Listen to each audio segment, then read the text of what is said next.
What's going on? What's going on? What's going on, good people? You already know what it is, man. We up here getting ready to ride out for these boys in Atlanta. You know what's happening. This is your boy, the historian. Check us out. But before we give you some content today, go ahead and click that StreamYard link for us if you want to comment in the chats. But if you are on YouTube, ladies and gentlemen, please click the subscribe button and check us out.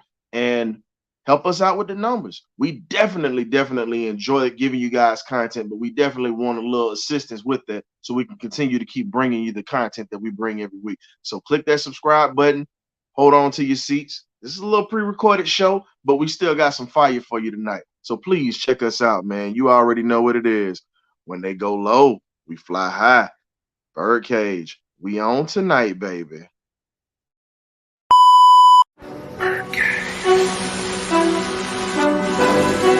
Okay, y'all, this is it.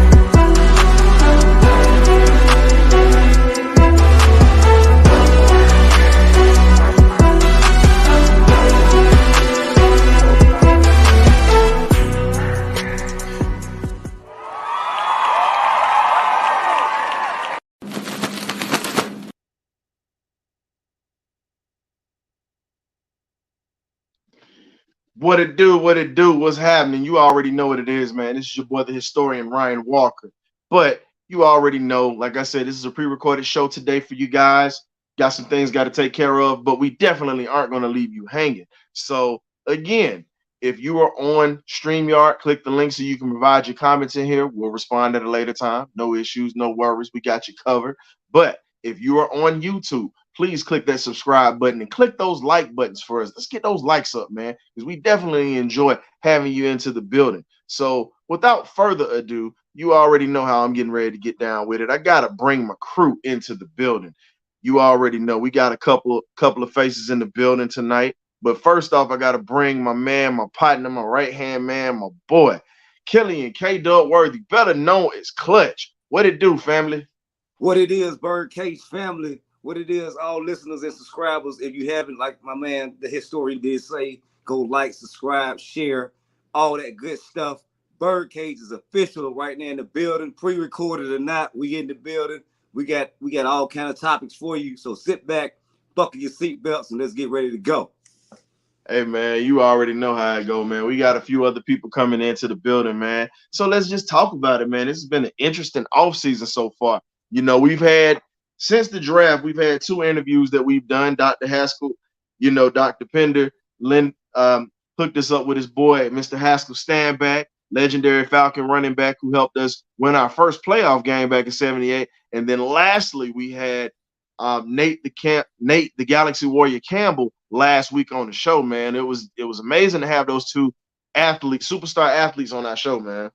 Yes, it was. It was a pleasure. It was an event. I mean, if you haven't checked the rewatch, go back and check it out. We got material and content we're bringing to everyone, and we hope you guys enjoy it. But Nate the Galaxy Warrior was a great interview. Dr. Pender was outstanding. So if you haven't, go back and check those interviews out and support us going forward, everyone. Thank you. Woo! I like it. I like the intro. You put some sauce on it. Just had to throw a little sauce on it. I see you got the Drake shirt on. I'm just waiting for you to get your tea and sip it with your pinky up. You were very official and proper with that one. I like it, brother. I like it. So hope all is well this week. You already know we still got our crew that's still gonna be filing in as usual. But we gonna go ahead and get the party started. Let's go ahead and ride with it, man. Let's talk about it. Former Falcons quarterback Matt Ryan joined CBS as an NFL analyst. He says it's not retirement yet. He just wants to break down the games. How do you feel about Mr. Matt Ryan at this point now? Well, Matt Ryan, I mean, I know he's living in a fantasy world. I believe that it really is going to be a good calling for him after football. He has the looks and the the charisma for it. I think he'll be great doing television. He hasn't, he doesn't really want to recognize the fact that, Father Time is undefeated. And if you look at the past 3 seasons you had, Matt Ryan, it's lackluster. So I think you need to take this opportunity and doing television and really ride off in the sunset. And look at Troy Aikman. Look at some of the guys that have really made a lot of money doing this television thing. So look at the Tony Romos out there. You get all kind of just different examples of guys succeeding doing the television side of the game. So Matt Ryan, I wish him success. He's one of the better quarterbacks to ever put on the Falcons uniform. So I can't hate him on that aspect, but I wish him well, and let's go. And it's a new league. It's a moving quarterback league. If your quarterback can't move, you won't be in the league that long. I'm just saying. I mean, if you look at the quarterbacks around the league right now, it's all about quarterbacks that can move. So if you have a quarterback in your room that can move and get out of plays, I'm not saying he has to be a scrambler or he has to be a mobile quarterback, but he has to be able to move, get out of situations, manipulate the pocket, get up and make plays and extend plays. So if you don't have that, you don't have nothing. It's a relic down to be a drop back, old school passer. That's just my opinion on it. Well, let's go ahead and pass this off to the first lady of the BirdCage. She is joining us tonight. Into the cage. What's going on, Bree? So how do you feel about Mr. Matt Ryan joining CBS as an NFL analyst? We're going to go ahead and pass the rock to you. Hey, everyone. Hope you all are doing well. And like us fellow fans, we called this, 2 years ago, that this was the best fit for Matt Ryan. I wish him nothing but the best. But like Killian said, the style of the game in reference to quarterback has changed. And unfortunately, it does not fit his playing style anymore. So, yeah. So hopefully he can analyze the game better than he did in his last few years in playing as quarterback. Well, Father Time is undefeated. You already know when you talk about it. And it doesn't matter what sport you play. Doesn't matter what you do in life. Age catches up with all of us. You're not going to be able to have that same pop as you once did when you were a little bit younger. We got an old man that's going to be joining us in a little while. My man Graybeard or whatnot. As he knows a little bit more about that than we do. I'm just teasing. That's my boy, though. Got to throw him a shout out to my man Glenn. And honestly, let's just be real. At this point of the game, when you talk about, like Killian said, that pocket's moving, you have guys that are a lot faster. You have individuals who thrive on sitting, pretty much as we would say, sitting ducks. If you got a guy that's a sitting duck, you put yourself at risk of major injury. So, good luck to his new career. But hey, that's just what it is. So let's get to it. Now, we did touch on the schedule last week. I got a question for you. How do you feel about the possibilities of this year in a weak NFC South this year? I'm going to let Bree start this one off, Killian. Okay. Well, I feel good about the possibilities in reference to our strength of schedule, having the easiest schedule in the league, and also the amount of veterans that we signed in the offseason. I think that's going to play a vital role. Also, you have a wide receiver starting his second year, and then you have Ritter that has gotten his feet wet. So I think all of that plays into part. And on top of that, being that we did not have any primetime games and, not receiving the respect, as some fans would say, that we should have been given. But I am that type of fan that feels as if the league did what they needed to do. We don't play well in primetime games. So why give us the opportunity to play in those type of aspects? So like I've stated, I vouch for Arthur Smith when he said respect is not given, it is earned. And they will see a new team this year in reference to the strength of schedule. And we will dominate the NFC, not just the South. I said it.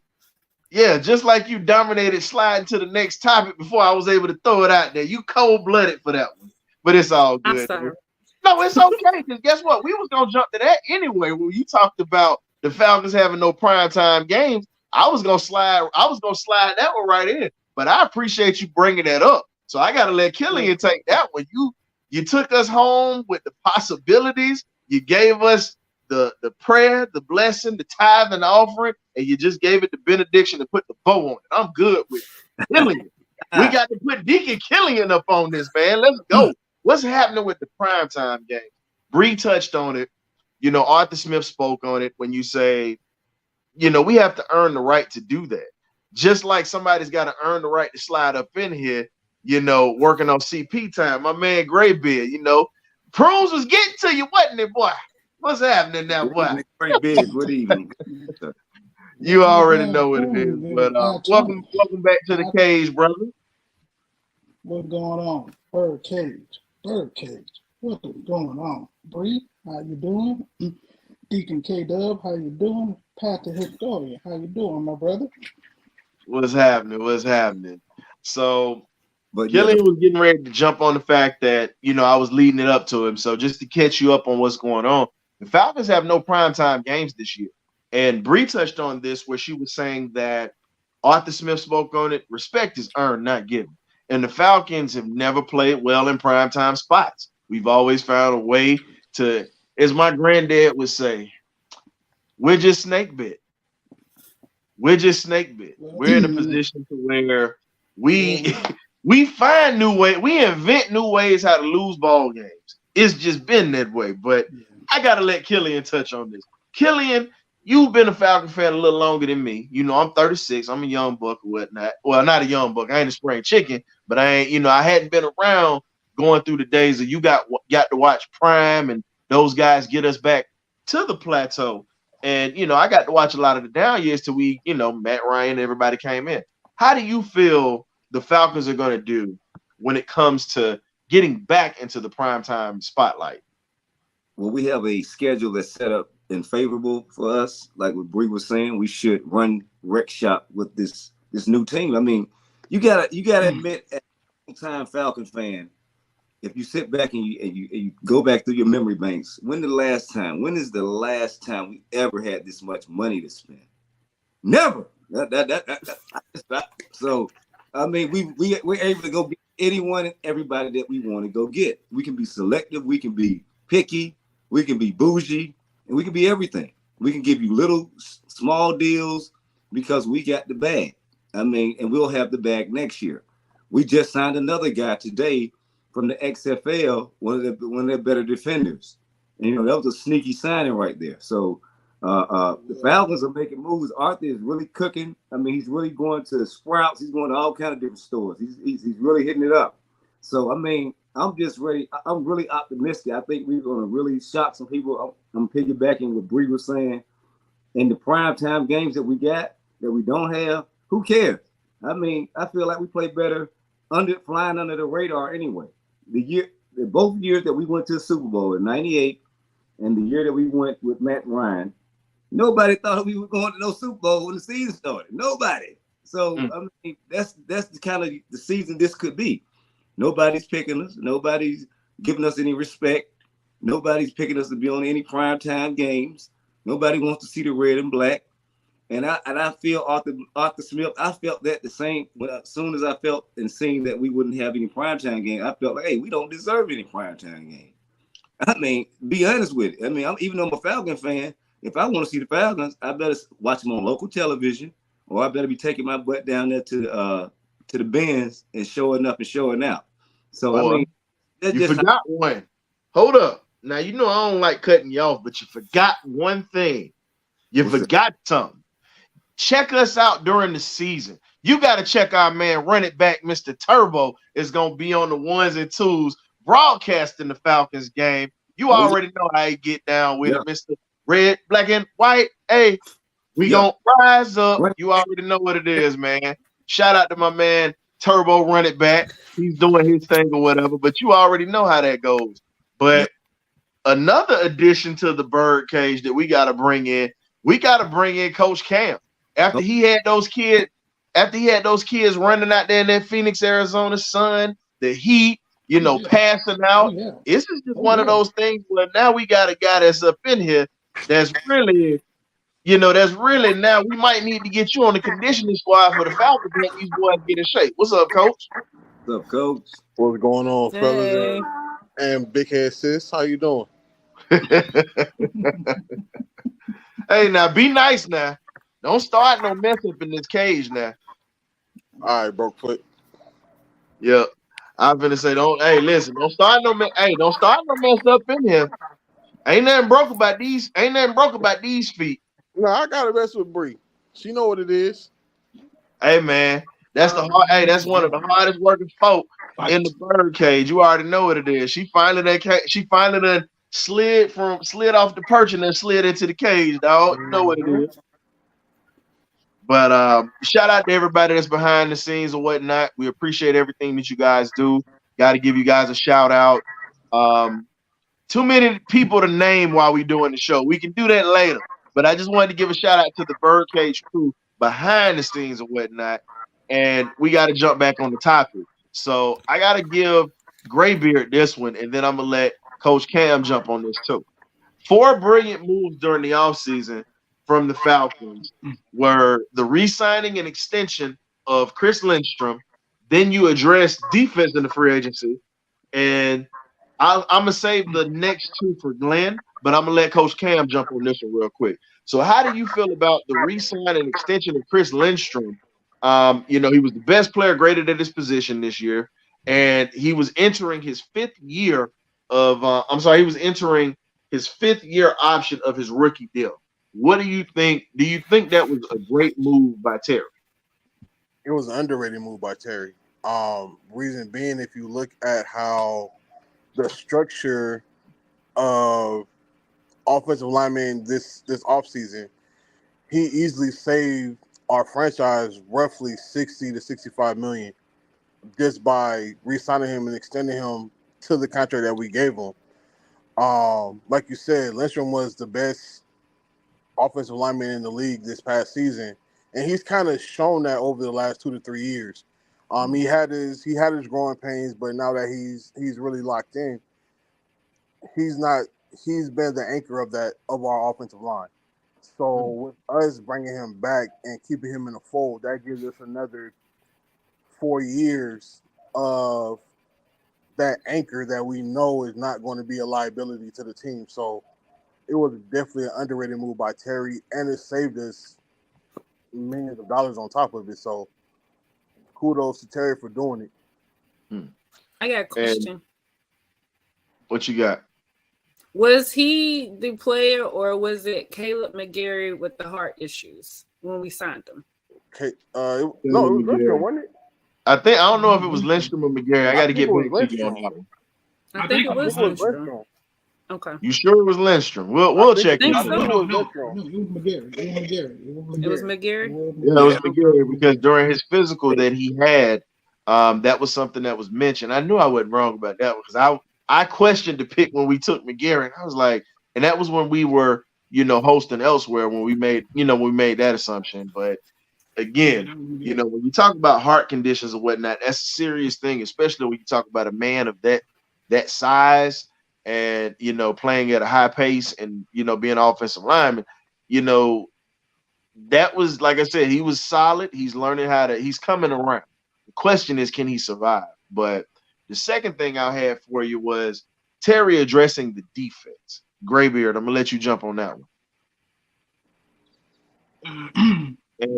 And they added, so I'm gonna give you the top. I'm sorry, I meant to give you exactly what that was. I meant to set you up. They added depth to the defensive line, as we've talked about, and then they also have players that have experience for these younger players. How do you think, in your opinion, that is going to transition this defense right along with bringing in Ryan Nielsen, who's a pressure coach, as well as Jerry Gray? How do you feel? First and foremost, with how Terry Fano with the defense, it's about time. About freaking time. And bringing in a new defensive coordinator, he brought in players first and foremost that versatile that can play multiple positions. But also he brought in players that fit his scheme and what he wants to do, which is more likely to attack the ball, get more pressure. So therefore, our defensive backs won't be playing in the island for trying to stick them out for 5 to 7 seconds, which is darn near suicide. So what Terry did, he got with the coach and be like, "What do you need?" Probably coach was like, "Look, I need this type of player, I need this player." And then how we drafted as well, even though we didn't draft a player that we didn't want, we still was able to address what we needed. We didn't go after what we wanted. We went after what we needed. Especially on the defensive front, we still got some questions with linebacker, even though we brought in a ton of linebackers. That's why I'm really interested with this training. This is going to be probably one of the best training camps we got because it's going to be so competitive. Nobody's job is safe. Nobody. Especially when it comes to the defense. We got to get you to speak up into the mic a little louder. We can't hear you. My bad. We got some hungry veterans and we got some hungry rookies that really want to freaking make a contribute to this team. And if you're going to see an all-out war when it comes to training camp, and that's something we haven't had in a very long time. A competitive training camp to see who really wants to be here. And we finally about to get that into fruition. Okay.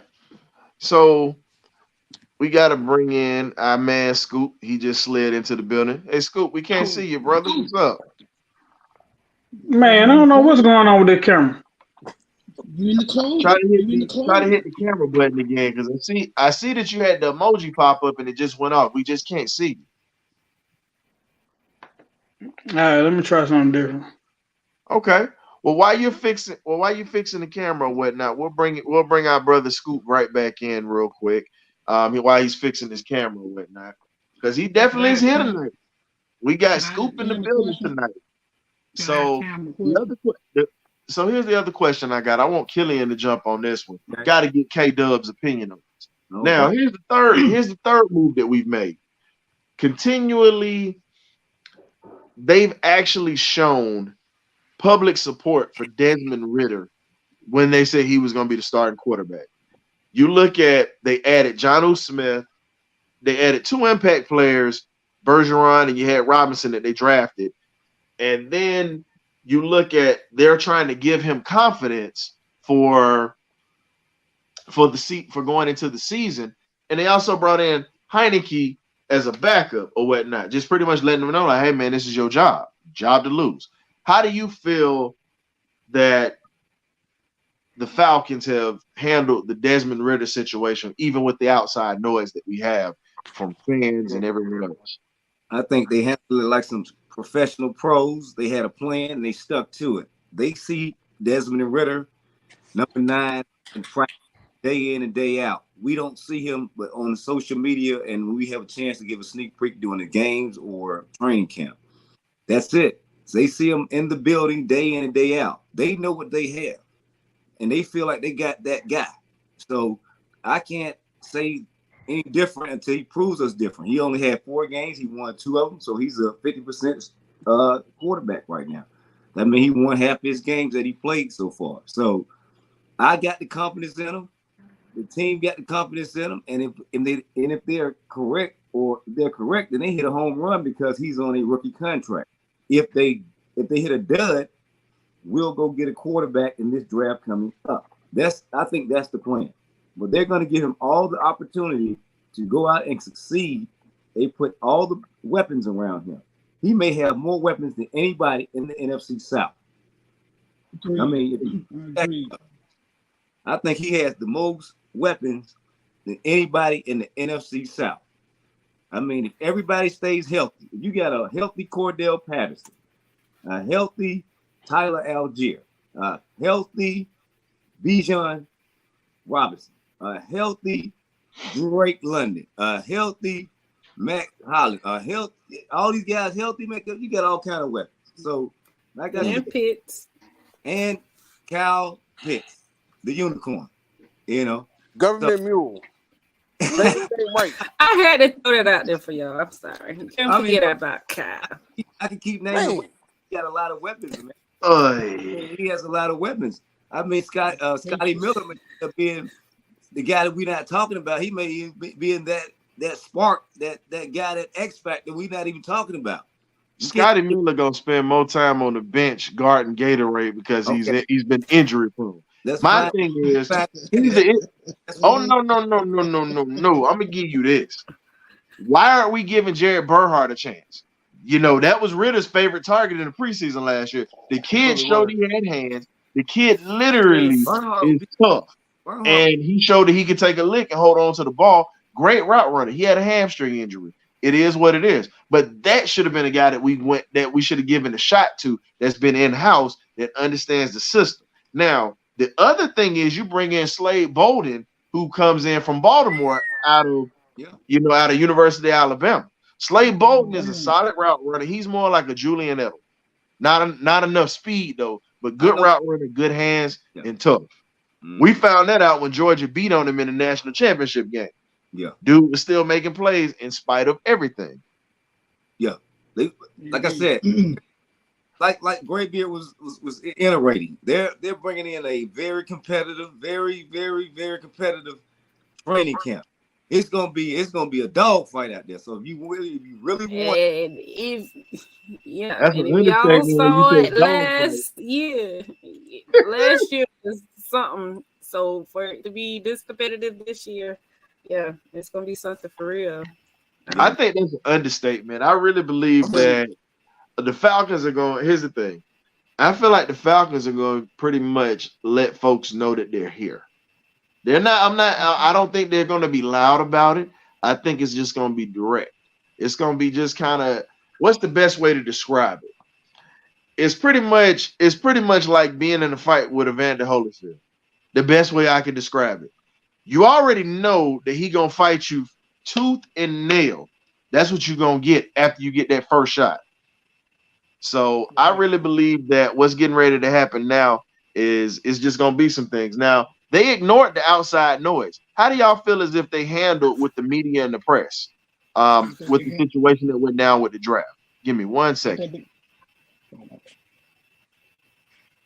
What are you trying to ask me, Glenn? Oh, I was gonna ask you, man. The way the type of players that we got, that we drafted, and what we got in free agency, do you feel running more 4-3 than anything this year?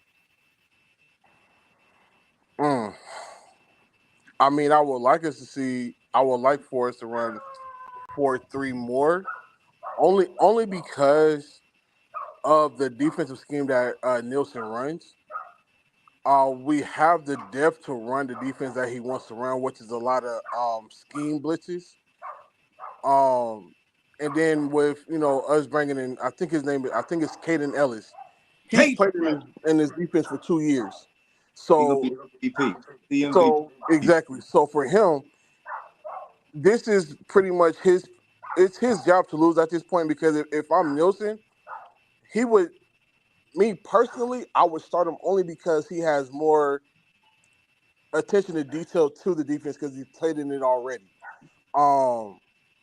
So he can be one of the quiet captains on the defense, because he can put people in position from what he's seen for 2 years playing in New Orleans. So it really all depends. But honestly, with Nielsen, he's more of a scheme blitz guy.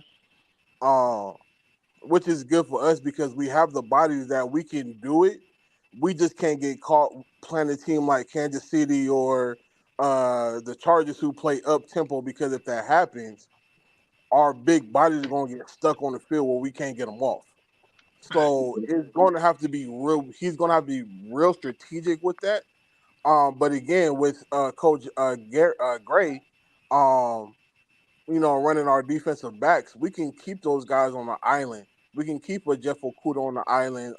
AJ, he's shown that he can play guys one-on-one. It doesn't matter how big, how small. AJ is a physical guy, so he can hold his own on the other side. So the biggest question regarding that is who our number 2 is or who's going to play in the slot, and if they can hold up their end of the bargain, because we got Jesse Bates on one side.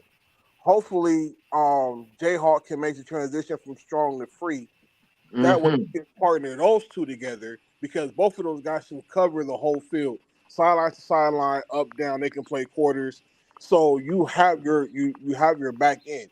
The thing is, who's going to play that slot or who's going to be the legit number 2, where Nielsen can actually run his scheme blitz. So Camp is really going to determine that. Hey, Clark, I think Clark the third gonna be in that slot, man. Yeah. I mean, that's easy. That's easy to predict, because the slot, because of his size, his intangibles, what he brings to the table. You're talking about a guy that is around, that's pretty much the same size as Hall of Fame cornerback Aeneas Williams, who came out of Southern University and became a Hall of Famer. And it's just something in the water with them corners that come out of there. But he reminds you a lot of Aeneas. Quick, smart, physical, and violent, when he comes downhill to hit someone. So the only thing is, he's just got to stay in shape, and he's got to understand risk and reward. Some risk you're going to take is going to be, you're going to have some rewards that come with it. But some of the risks that you're going to take, you can't put yourself in a position to where you're going to miss time. Right now, as we said, Richard Grant is a question mark right now. He's right now the anomaly in that secondary. The question is, can he actually play pool, as Coach Brandt would say? Shout out to Coach Brandt as well. And congrats to Coach Brandt's son for becoming a doctor, by the way. That's why he is not with us. He is with his son right now at this time, celebrating his son graduating medical school. So congratulations to Coach Brandt and the family for your son becoming a doctor. That is a major, major accomplishment. So now we can get some discounts on some pain pills if we need them, fellas. If we don't want to go to the VA. You go to 3 pharmacy. But yeah. Oh man. But for Richie Grant, man. Yeah, for Richie Grant, they can do or die. They can, just like Marlon Davis, who horrible. They can do or die. This not even gonna be the season. He got camp. He got to make it through camp. That's the thing for Richie. He got to get through camp. He got to make the 53, because there's 3 or 4 players that, honestly, right now, just on paper, Richie Grant is behind them on the depth chart, and I don't see us bringing in 4 or 5 safeties into the season. So Richie Grant better show out in in camp and preseason and really let them know, like, hey, I'm the guy I need to keep around, because if you don't, he's gonna get released. Yep. So speaking of this, now we're talking about teachers. Got to shout out to teachers and whatnot. Teacher Appreciation Week. You know how it goes. We got a couple of teachers on the set. We got the first lady of the Birdcage, Bree, who teaches the little kids who literally are going to be our future. And we need some future Falcons. But speaking of teaching, let's get to the next topic. We got young Zach Harrison out of Ohio State, one of our draft picks. I compared him physically to Javon Curse, the freak. I compared him to him. But he spoke on learning. He's excited that Calais Campbell is going to take him in and to teach him the ropes of being a professional defensive lineman / defensive end in this league. Because Calais Campbell, 15-year veteran, has had a great career at the University of Miami, baller. And the man's, he was on that Jacksonville team that got robbed out of New England from going to the Super Bowl. He was the catalyst of that. He was the mayor of Saxonville at that time. So, now with him being, you bringing in the mayor from Saxonville, but, we got to remix that for you. Him and Grady, to me, I feel like are the mayors of Sac Atlanta. That's what I call it now. We got Sac Atlanta in the building. And when you look at Grady, you look at Jeff, you look at this defense or whatnot, from Calais Campbell to D'Angelo Malone, AK-47 better get it and get. He got to. But when you look at bringing in these veterans, Bree, what do you feel Calais Campbell, who's practically had a Hall of Fame type career, is going to be able to bring to the table for this young, hungry pass rusher who's raw? He didn't have the numbers that were impressive at Ohio State, but a lot of the stuff he did on film was very impressive of how he could be disruptive. Us University of Georgia fans know that very well. So how do you feel as if this young guy is going to eat from the table, learning from this guy, Calais Campbell, and what can he do to transition to get himself on the field? How do you feel as if the experience from a teacher is going to help out? Since you are a teacher, we got to give you that title. Well, as a student to the game, in order to learn, you have to be willing to accept criticism and be open to what someone is trying to teach you. That's the biggest thing that I've explained to students. You have to be a person that is teachable. That's a big aspect. So if he can, ask questions or, just, I guess, follow suit or, in a perspective of doing what is said and be observant in both aspects as a teacher or as a student, that plays vital roles in both aspects, I guess I can say. I think you answered that very well because I think Dennis Green said it the best. Hall of Fame, should be a Hall of Famer, great NFL coach, for the long time for the Minnesota Vikings. Dennis Green said it's not the fact that Johnny can't read. It's the fact that the teacher might need to find another way to teach Johnny how to read and Johnny how to learn. Johnny is just going off of what he knows. And Zach Harrison and some of these rookies and some of the young guys that are on the team who are in their first and second year, they're in a position where they have a wealth of knowledge with Calais Campbell right there. You have a way that you know how to be a professional. You know how to break down film in meetings. You know how to look for different offensive linemen's tricks and trades where they come and they're trying to attack you. And then you're learning, different techniques on how to get across in the game.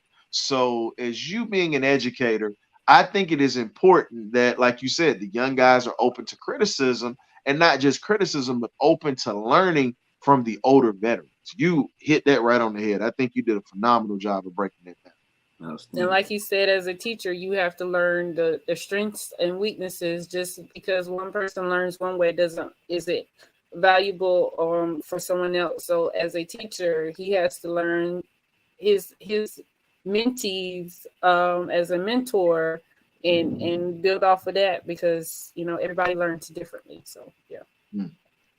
So moving to the next topic, we're going to bring Killian on to this one here. So we're hearing about the buzz and the progress from minicamp from the rookies. We're hearing, shorts, how it goes, helmets and shorts. Everybody looks good in it. Guys are moving around.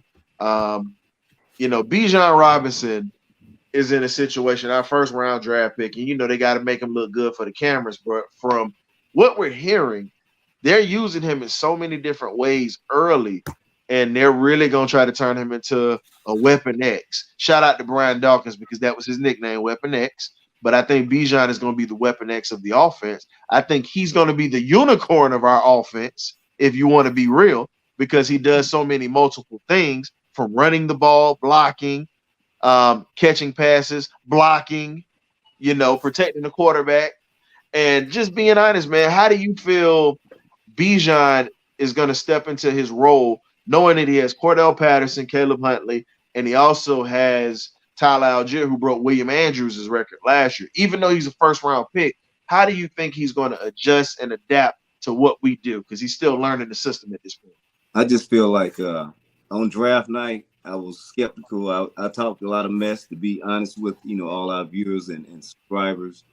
But now looking at it and looking at how he looks in red and black, look how he looks in practice, and just looking at all the possibilities, man, he's going to be. This is just me going on record, right now here, May 15th. He's going to be our X factor. He's not going to be just a running back. He's going to line up all over the field. Because you can put Tyler Algier to be a traditional running back. I mean, the guy can play receiver. He can play in all the different. He's going to line up everywhere. You don't know where Bijan is going to be. They're going to be looking for number 7, but you're going to have plays where Tyler Algier, Cordell Patterson, and Bijan are on the field at the same time. So I mean, it's going to be scary. I mean, I just really feel like if he stays healthy, he's gonna win Offensive Rookie of the Year, and we'll be in the playoffs. And everybody be looking at this pick next year, like, man, I'm glad we may have got the best player in this draft, early. I mean, 2, 3, 4 years down the line, one of those quarterbacks can hit, go win a ring or something like that. But early, we'll be able to make the best pick in this draft. I really believe that he's very similar to Hall of Fame running back Thurman Thomas. Someone's got some static in the back. Who's that? Who's playing with the AM/FM radio in the back? I'm not sure. But getting back to it, though, I think he's very similar to Thurman Thomas. If you go back to Thurman Thomas and that Buffalo Bills K-gun offense, you're talking about a guy who could run the ball between the tackles, a guy who was going out, lining up, catching passes, and he was a deadly weapon, for Buffalo. And if you remember in that Super Bowl, the New York Giants said, hey, the way that you beat Buffalo, you stop Thurman Thomas because all the other guys we can maintain. We let them throw. We let Jim Kelly have a day. But Thurman is the guy that you got to shut down because Thurman is he's a monster. You can't let him out in the passing game. You let him run, but you don't let him get out in the passing game. But speaking of running, we're going to slide this one down to our man Scoop. He's always got something for us, man. Welcome back to the Birdcage, my brother Scoop. You always providing us hot information. You provided the cuts for us today. What you got for us, man?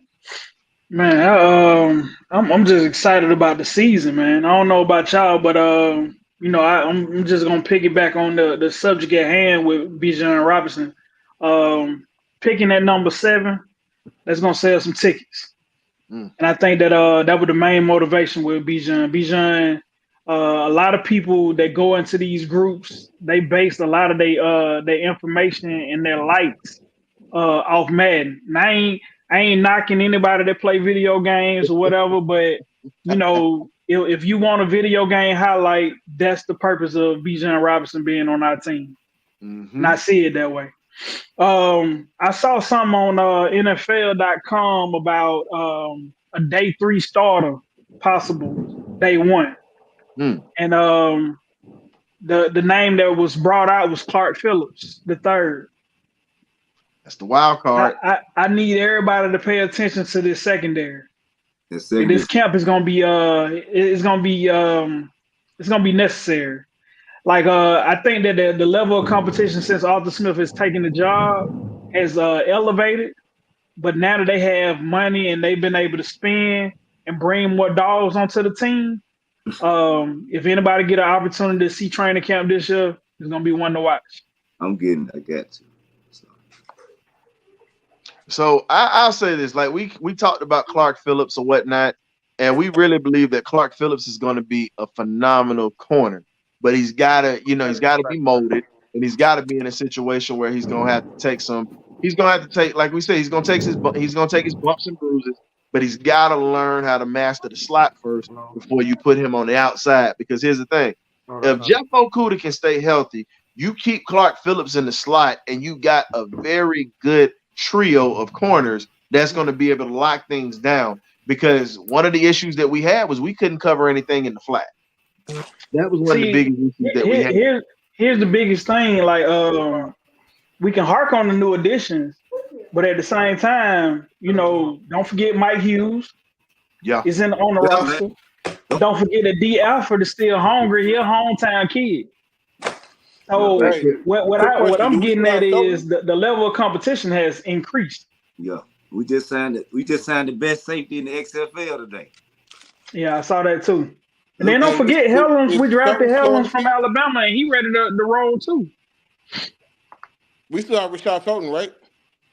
Yeah, we still have Felton. Do we? I don't think we do. I think the secondary is going to be our best asset on this defense. Not saying the defensive line ain't stacked, but I think that secondary is going to be legit. But the thing about Jerry Gray is you look at some of the guys he's worked with, from Pac-Man Jones to, you look at that Green Bay secondary, Eric Stokes that's over there in Green Bay, Sam Shields. He's worked with so many Pro Bowl corners. He was a Pro Bowl corner himself, and he was a former first-round draft pick that had a very solid career. And if you really want to know what the roots are, we got ties back to Jerry Glanville's aggressive secondary play, because guess what? He was playing for Jerry Glanville down in Houston with the Oilers. When you look at Dishman, you look at Gray, you look at Bubba, you look at his name just slipped my mind or whatnot. He's coaching at Prairie View A&M. Bubba McDowell, one of the biggest hitters in that secondary. And then you had Jerry Gray. When you look at what you're bringing in, this is a guy that was coached by an aggressive a former defensive coordinator. People see Jerry Glanville, they think about the 91 Falcons. We all do.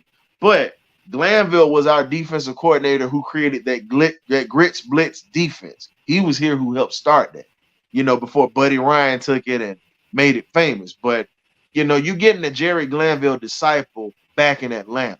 How does that make y'all feel when you're thinking about Clark Phillips is about to be literally mentored by a Jerry Glanville disciple? Well, I mean, that's good to have heritage and camaraderie, but I really feel like long as the coach is a very good coach and we can get the best out of him, I mean, it could be Jerry Glanville or whoever. I mean, I just want to see the team and the secondary succeed. I like all the bodies we're bringing in, and I think Gray is going to get the most out of everyone. You're going to see AJ Terrell and Okuda. I mean, with competition and adversity, you're going to mold something good out there, man. You're going to see these guys plays, man. That's just what I feel. Scoop, how do you feel about that? Because I get what my man was saying about heritage or whatnot, but you got to remember, Jerry Glanville coached two of the best corners that ever played in the Falcons' history. He had Roland Lawrence, who leads the franchise with 39 interceptions. Make sure I put that out there. And he was a shutdown corner before your man, Mr. Prime Time, slid into Atlanta and made us famous again. Yeah, get some money. And Jerry had those two at his disposal. Because think about it. So just like I said, it's all about the level of competition. So we already know what AJ brings to the table. Like Okuda is definitely gonna be somebody to watch because he coming in. He should be hungry as far as I'm concerned because you come in, you're a first round draft pick. This is what, your third team, so first team. It's his first team. He was traded for a 5th round pick to Atlanta. He was with Detroit the whole time. So so he got drafted by Detroit. Yeah, he got drafted by Detroit. So you bring him in. You still got Mike Hughes that you signed. You still got D Alpha that was still on the team that made it out in the mud, really. You still got Darren Hall that's on the team. You got Trey Flowers that we done signed. Yeah. So it's the level of competition is something to watch, and I'm looking forward to it. I'm all for it. Ain't nothing like that secondary competition. Hey man, because I'm gonna stick to home. Them DBs, that's what we do. You know what I'm saying? We got the hardest position on the field. Y'all can say quarterback or whatever, but when it comes to DBs, you got to step up to the plate, baby. You know what I'm talking about? Cam, you can look like that all you want to, Cam. Cam, I tell you what, Cam, you step up to the line of scrimmage right now, and I guarantee you, if I get these paws on you, you ain't going nowhere. Thank you, Jim. I don't care what the quarterback do. I'm gonna run through your chest. You can try it. I'm gonna run right through your chest. You won't. DBs, baby. All day, every day. Put some respect on the last line of defense, baby. The brainchild of the defense. Let's get it straight. That linebacker can't operate without us because guess what? We see all, and we have to let him know. Because think about it. He sees what's in front of him. If you ever look at it, the free safety sees everything that's over the top, and so does the strong. So you have to put some respect on that. The linebacker is the quarterback of the defense, but your last line of defense and your brain of the defense is that safety. If you don't have that secondary right, hey man, it's gonna be a long day. We found that out in Cincinnati.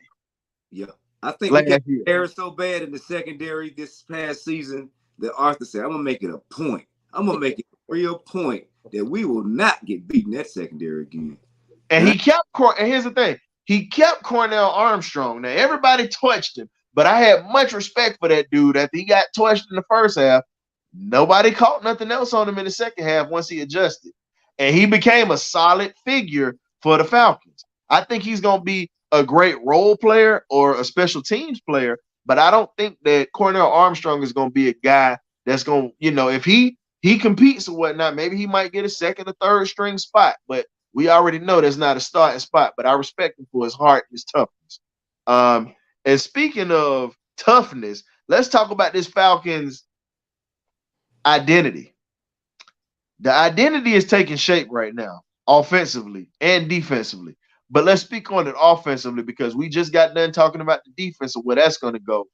I want Bree to start this one off, first lady of the BirdCage. Look at what they brought in and look at how they've taken that pressure off of Ritter.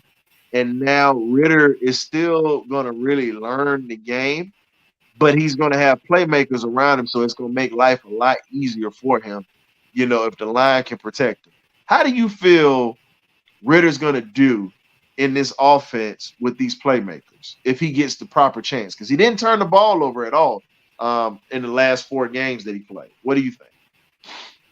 I think he's going to be fine. He has the offense, especially – I don't know if many of y'all didn't watch the I call it a hype video at the end of the season, how Drake really reiterated that you're going to see definitely a different offense. I really think can y'all see me?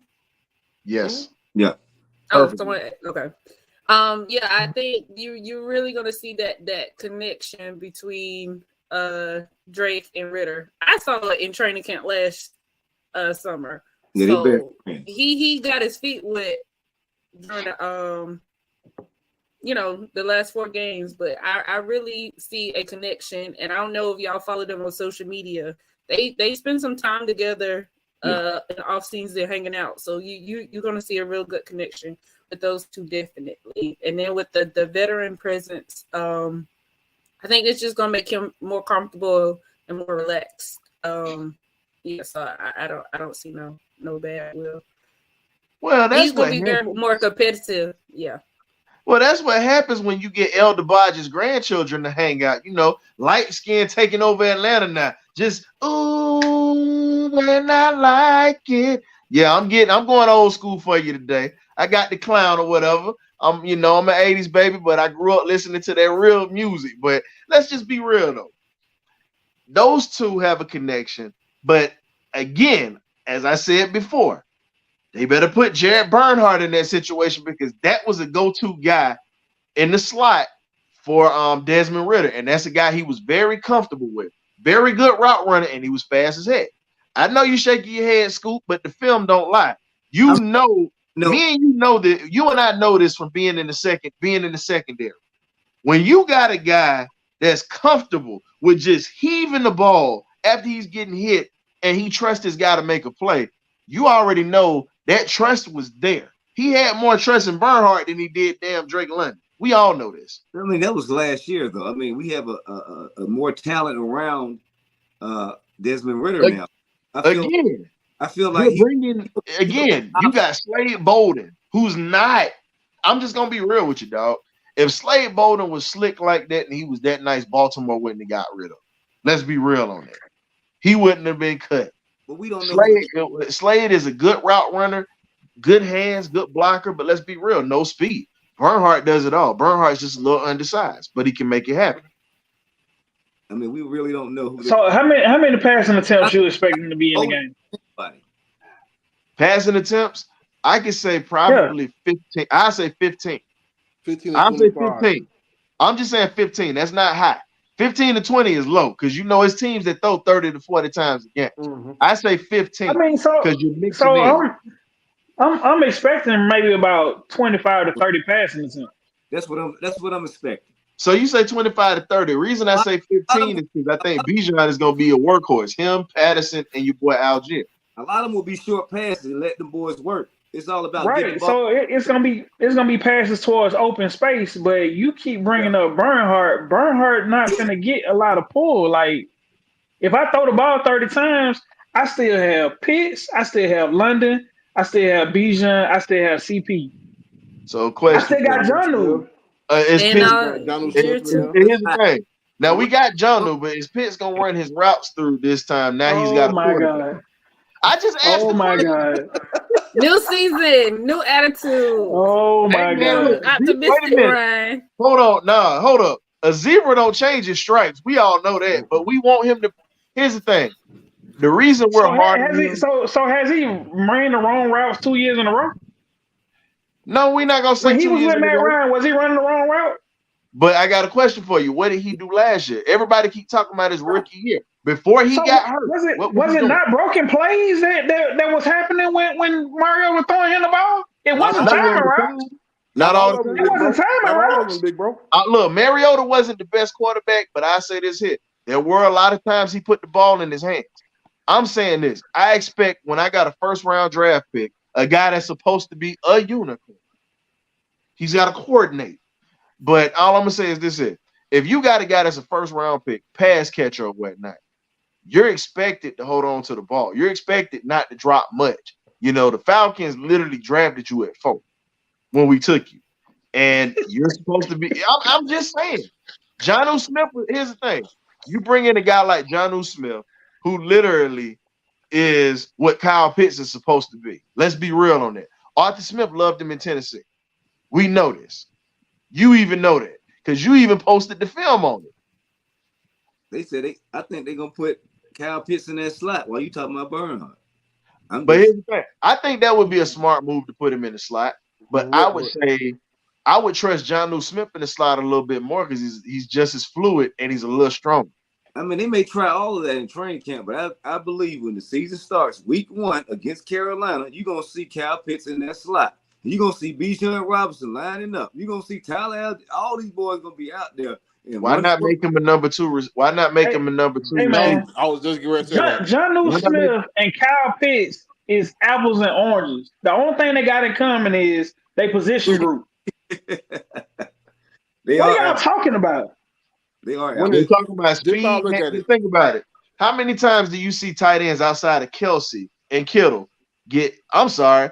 The last time you really saw tight ends really getting handoffs and running between the tackles and running around is Ozzie Smith, Ozzie Newsome, and then you go back to Kellen Winslow Sr. Unicorns. Unicorns. So I'm just saying, Jonnu Smith, you look at his footage or whatnot, he was a bigger version of Cordell Patterson. That's exactly what he was. And honestly, I think that would play out better. Why not use Pitts as a number 2 wide receiver? Good speed.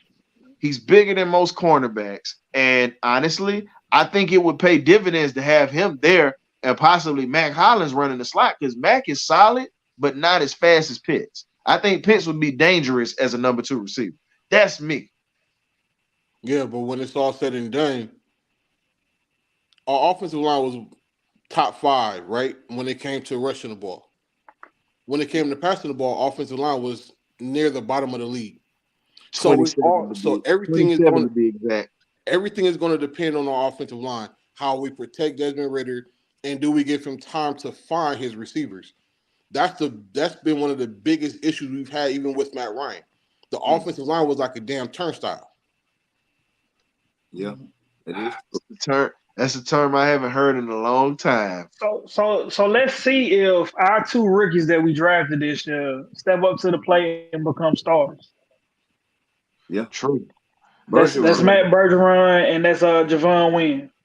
Yeah. Well, because Javon Wynn was brought in to compete at the center position, and we already know if you can whoop the center, you ain't gonna have no offensive philosophy or rhythm anyway. You ain't gonna have no continuity if you beat the center.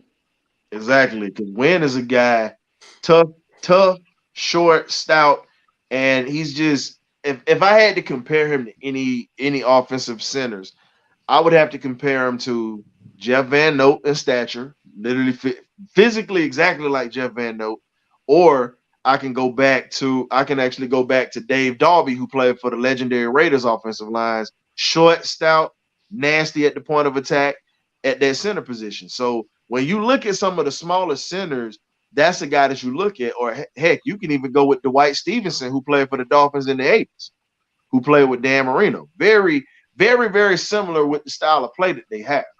But getting down to our final subject for the night, how do you guys feel about the hot seat being turned on if Arthur Smith does not take over the NFC South while this division is weak, but it's in a rebuild right now, we have the most tools. I'm going to let Graybeard go first on this one. If Arthur Smith has a losing season this season, his ass gonna be on fire. It's just that simple. You had 3 years Yeah. in the draft where you pick nothing but offensive players. You got pretty much everything you wanted. Yeah. I'm not gonna sit here and say Desmond Ritter is gonna be the wild card or whatever. But what I am gonna say is with everything that we got, it should not he has no more excuse. That's all I'm saying. And you got money next year too. What you got for me, Scoop?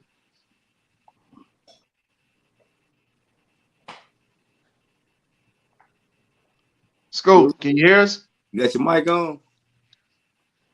We can't hear you, Scoop. Technology. Yeah. Go ahead, Scoop. What you got for us, brother? Did it unmute? Yeah, you Yeah, good. it unmuted. Like we're hearing you like coming in and out. What you got for us for Arthur Smith? So if he lose the South, I can't see the him having a hot seat. I can see even if he lose the South, he can still get in as a wild card. I think the real goal.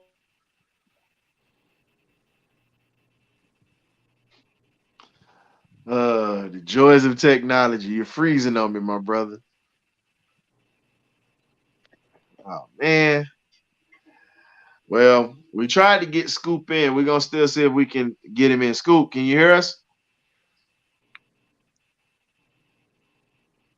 We'll We go can't back hear you, bro. to school. I'm gonna go ahead and So get my we'll come back to Scoop. Go ahead, Killian, because I see you ready to.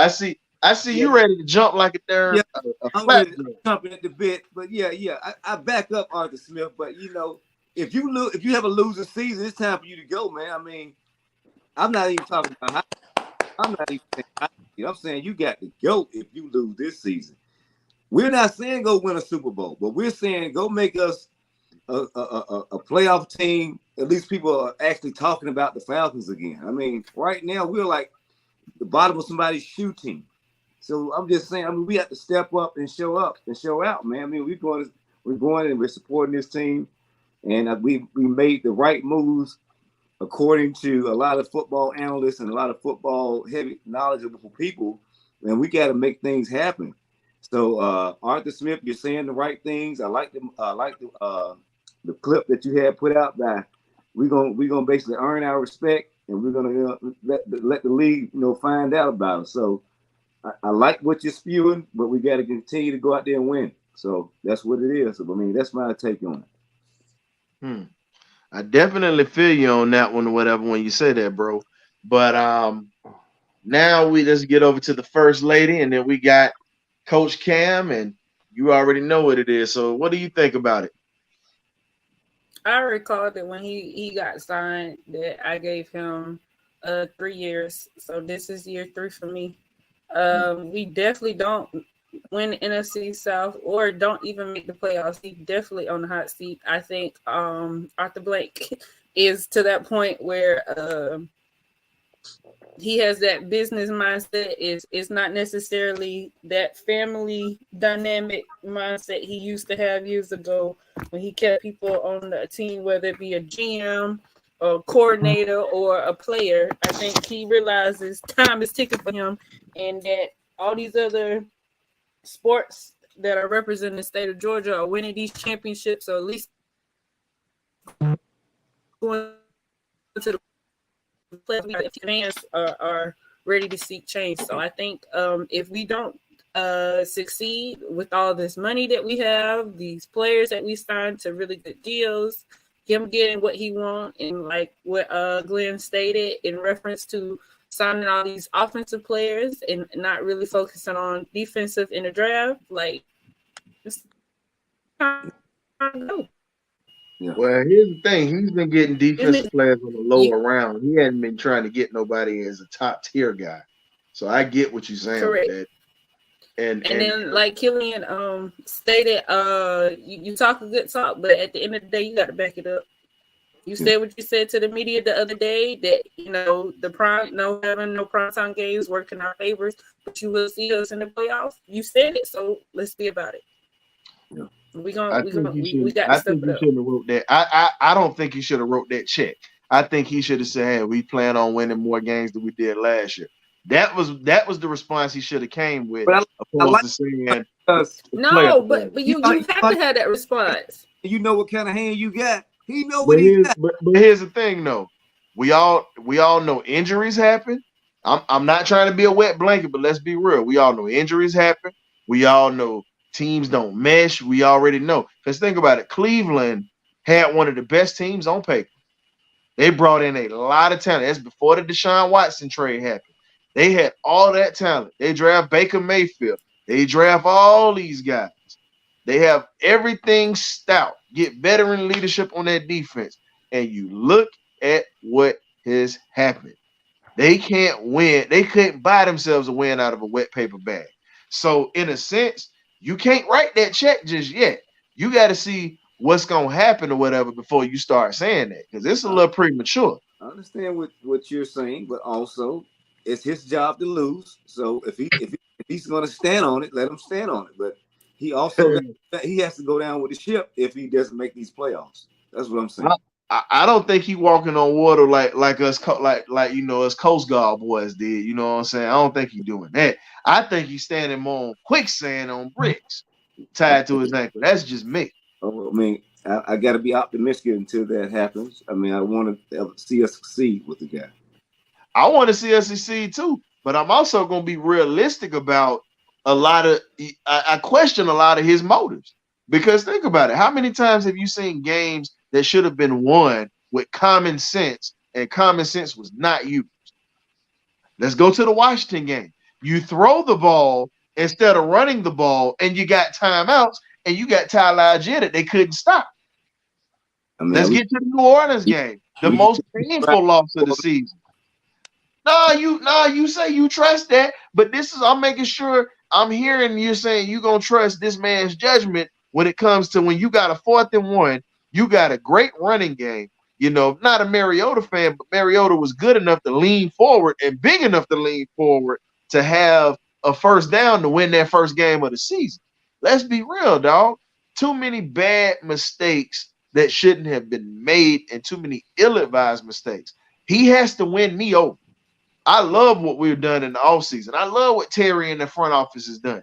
But him as a coach, I don't trust him as a play caller. I'm just going to be real. Can't trust him until he proves himself to be worthy of that. Now, if he is, I'll say that good job, Coach Smith. Let's keep this thing moving. But until then, I can't trust him. Well, he had some games where he called some good games. You can't keep not pulling up the games where he made mistakes. But we did win 7 games, so he had to call some good games in there, sir. Of course, and we also had to have some things go our way too, because defense won a couple of those games for us. Offensively, let's be real, we've slacked in some of the games. We can run the ball, but we slacked in some of those games that we won too. Let's be real on that. Yeah, we'll agree to disagree on that one, then, sir. Yes, sir. I'm good. I'm good with agreeing to disagreeing with you, sir. I don't mind. Yeah, this more is games should have been won than lost. Exactly. Yeah. Yeah, that is true. Mm-hmm. But outside of that, we're gonna go ahead and get to these final thoughts. You know, it's been a pleasure and a blessing being able to work with you guys this week. You know, I know it's pre-recorded, but you know, definitely enjoyed being on the show with you guys tonight. You keep it riveted. You keep me on my toes. Hopefully I do the same for you guys. And you know, it's been an amazing off season that we've had so far with interviews and everything, man. This is just an awesome moment where all of us can work together. We're missing a few people, but we can't wait to get them back. But I think everything's gonna be cool. How do y'all feel about where we're headed this season? Well, I think you already know. Okay, go ahead, Bree. I'm sorry. Oh, you already know I'm excited.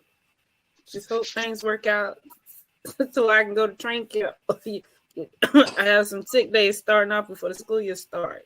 But Hey man, you better make sure you better make sure your boss don't see that because you just did that on him. it's fine. He know how I am. He know I don't play. And the fact that Bree Day will be at the Benz against them Aints, you already know I'm already excited. Your girl will be there celebrating win. And if y'all see her up in there, just go ahead and say happy birthday. Pass her a Coca-Cola, a hot dog, or something. That's her birthday, man. Say what's up to the first lady out of BirdCage. But I'm excited myself. Can't wait to the season. Training camp is gonna be just a dogfight. You just gotta be out there. Gonna try to bring the content to you guys. BirdCage. We're gonna try to get something. We're gonna try something. I mean, I'm gonna push some elbows in there. So we're gonna try to see what we can do. Can't wait for it. So happy about the secondary. Secondary it looks so legit on paper. I just pray that everyone stays healthy and it comes together like it should be. But I mean, I just can't wait. Like I say, Arthur Smith, he's down on him, but hey, man, I mean, we brought him in for a reason. The man won 7 games, 2 seasons back to back with basically nobody. We didn't have nobody on the team. We out there with bargain basement players. So now we have top quality players. We brought in some better groceries from better supermarkets, from reputable suppliers, and here we go. We're gonna be cooking up some good dishes here. And let's go, man. Let's go. BirdCage for life. hey, man, we got that Cajun boy as a general manager. That's why we got good groceries.